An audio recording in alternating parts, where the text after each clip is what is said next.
Demikianlah diselesaikan langit dan bumi dan segala isinya. Ketika Allah pada hari ketujuh telah menyelesaikan pekerjaan yang dibuatnya itu, berhentilah ia pada hari ketujuh dari segala pekerjaan yang telah dibuatnya itu.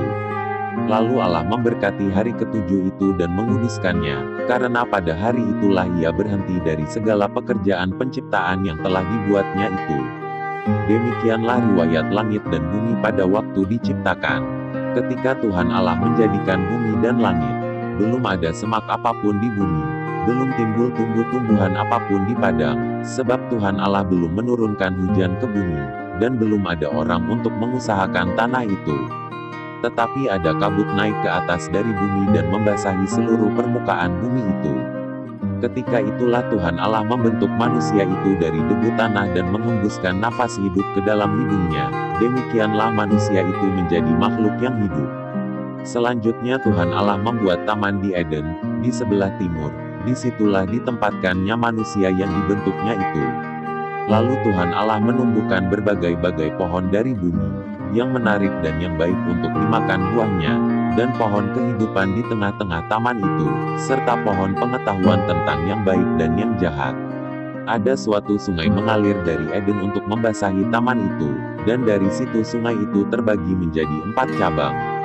Yang pertama, namanya Pison, yakni yang mengalir mengelilingi seluruh tanah Hawilah, tempat emas ada.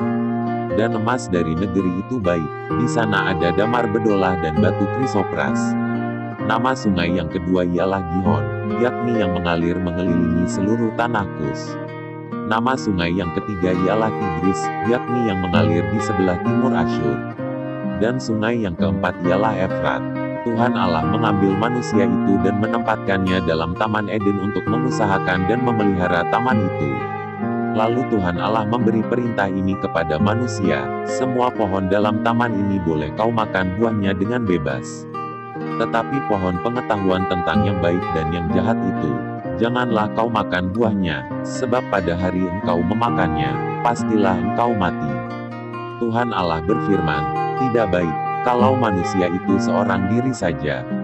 Aku akan menjadikan penolong baginya, yang sepadan dengan dia. Lalu Tuhan Allah membentuk dari tanah segala binatang hutan dan segala burung di udara. Dibawanyalah semuanya kepada manusia itu untuk melihat bagaimana ia menamainya. Dan seperti nama yang diberikan manusia itu kepada tiap-tiap makhluk yang hidup, demikianlah nanti nama makhluk itu.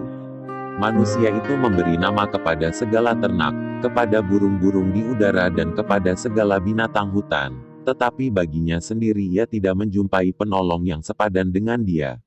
Lalu Tuhan Allah membuat manusia itu tidur nyenyak. Ketika ia tidur, Tuhan Allah mengambil salah satu rusuk daripadanya, lalu menutup tempat itu dengan daging. Dan dari rusuk yang diambil Tuhan Allah dari manusia itu, dibangunnyalah seorang perempuan, lalu dibawanya kepada manusia itu. Lalu berkatalah manusia itu, inilah dia tulang dari tulangku dan daging dari dagingku. Ia akan dinamai perempuan, sebab ia diambil dari laki-laki. Sebab itu seorang laki-laki akan meninggalkan ayahnya dan ibunya dan bersatu dengan istrinya, sehingga keduanya menjadi satu daging.